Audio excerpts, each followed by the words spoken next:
Welcome to FleetDesks ERP. In this tutorial, we will discuss the difference between expenses and bills and how do you use admin expense module in FleetDesks ERP to record your admin expenses. So let's begin. So first of all, an expense is a transaction which gets paid directly from your payment accounts, cash banks, repayments, and you don't necessarily need a supplier account. It may or may not include VAT. And for example, utility payments, food, stationery, janitorial expenses. So the concept here is that you pay when you once you get the invoice, you pay them immediately. You don't leave it unpaid, and you get done with it. The second option is a bill. So bill is a transaction, is an invoice which you record first without adding the payment informations. It's not necessary for you to make the payment information right then and there. So you can pay later, you can pay partially, you can pay full, you can make installments, or you can make one payment against multiple invoices, you can make multiple payments against single invoices, your choice.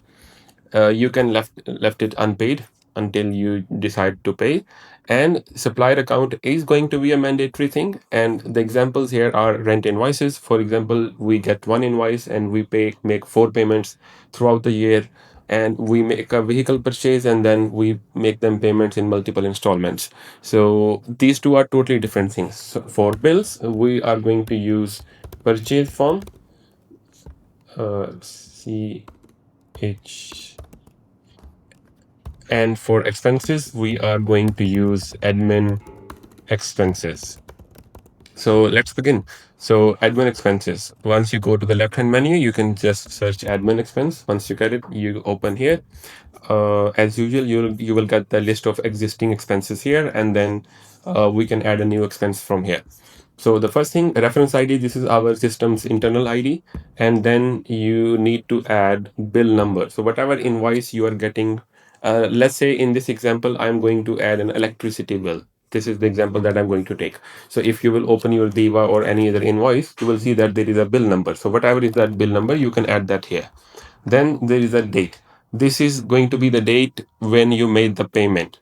If you want to record it in a different date, pay in a different date, go with the purchase from. But here, let's say I made the payment today. So I will choose today's date. Then expense title. We have a list of already a few expense titles. If you need to add more, you can simply hop on to this admin expense heads option and you can add more expense heads if you feel it's necessary. And once you select your expense title, for example, here I have utility, no, Diva, no, electricity. Okay, I have electricity. If you don't have it, you can simply go there, admin expense heads. You can add new expense heads as per your preference. So after that, payment account. In my case, let's say I paid it from my this bank account, then the expense account. This is Diva. I have a electricity expense account. Who is my supplier? So again, I can leave this empty. For example, if I don't have a supplier, I can leave it empty. And if I do select a supplier, then this transaction will also reflect in that supplier's account. In this case, I'm not going to select any supplier account. I will just add the amount 420, VAT 5%. This 420, this is inclusive of VAT or this is exclusive of VAT, you can select.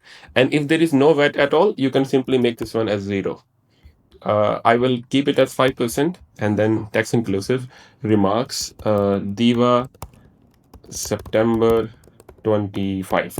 Notes, you can leave it empty or write your choice. If there is any attachment, let's say I will add this as attachment and add, and you can add more and more and more, and collectively you can save. Once saved, you will get the save successfully notification, and you can see this transaction here. So as you can see here, there is no supplier account, and this transaction is not going to reflect there. But if you have selected this supplier account, this transaction will also reflect in your respective supplier accounts. So this is a quick and easy way to record your daily expenses, which are where you don't necessarily need to clock your due payment system. So you can use it. Thank you so much.